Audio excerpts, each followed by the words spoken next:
Hey guys, I'm here to finally record my reviews of KODA KUMI's release in 2017, Double Face. I know it's practically a year late, but thank you guys so much for requesting this review, and I will be starting today with Double Face Inside. So I did already do an unboxing of both of these albums, and I will link that down below and in the cards at the top for you to check out if you haven't already. So I won't show you too much of the album, but it does come with this paper slip case, and this is the Blu-ray edition. So both of these albums are 10 tracks long, and on Double Face Inside, Kumi wrote or co-wrote all of the songs except for the first one. So the first one is called Bridget's Song, and when I first heard this as a single, I knew right away I would really like it. It's a heartfelt, uplifting, mid-tempo song.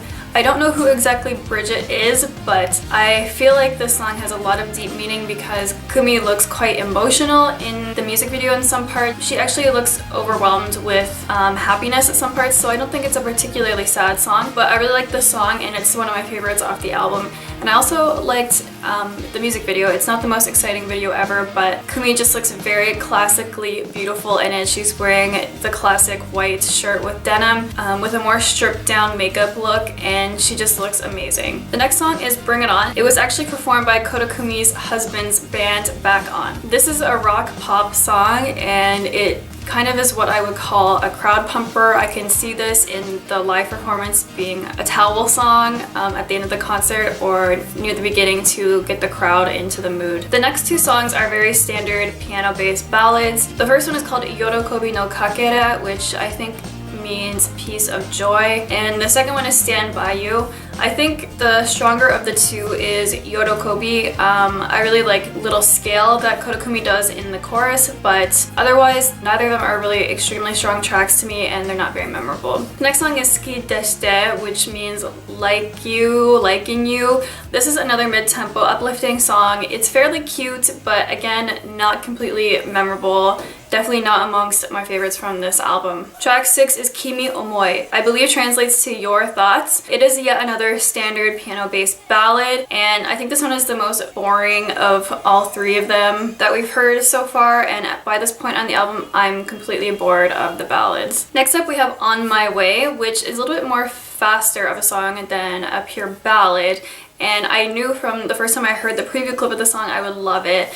Just the way that Kumi sings On My Way is so catchy. Like all of the songs on this album, it's very heartfelt and a little emotional, and all of the instruments used in this song are all married together beautifully, and Kumi is using her forced vibrato that I personally really like. Next track is What's Up, which is another pop rock crowd pumping song. I think I do like the song a little bit better than the first crowd pumping song, which was Bring It On, but they're both just so similar. The next song is Promise You, and it is a ballad, but it reminds me a lot of Walk of My Life or Dance in the Rain. It has sort of a rock element added to it, and KODA KUMI's voice sounds really good on this track. This song did come out as a single with the video, but at this point I don't remember the video at all, so I have a feeling it was a very boring, low-budget video like most of her videos are these days. I also have a feeling that this song is about her son, and I think a couple of the songs on this album are about her son. Get more into that on the next song. The next song is a last song, and it's called My Fun, and when I first heard the synth intro, the keyboard intro to this song, I kind of perked my ears up, and I thought, this melody really reminds me of another Japanese artist that not too many people know by the name of Chara. And near the end of the song, we hear this other secondary raspier voice, and I do believe it's Chara's voice. I checked in the album liner notes immediately and saw that Chara had worked on the song with Kumi, and I couldn't believe it. I'm such a psychic. But yeah, I thought that was an amazing, unexpected collaboration. So I was pretty excited to see KODA KUMI collaborating with her. And I think if she did more unexpected collaborations like this, it could really spice up her albums. So that being said, My Fun is definitely my favorite song on the album.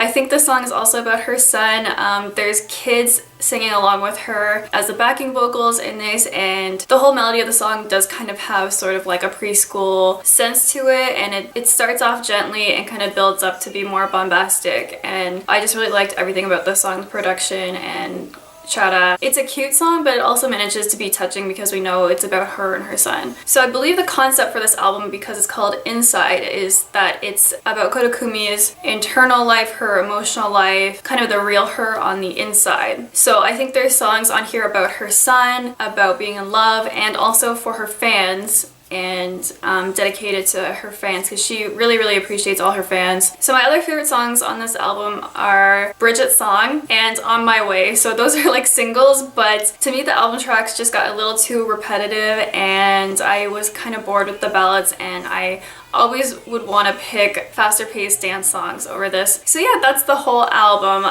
Let me know what you guys thought of this album down below. Again, very sorry for the wait, but thank you so much for checking out the video if you could wait so long, and I will see you guys tomorrow with my review for Double Face Outside.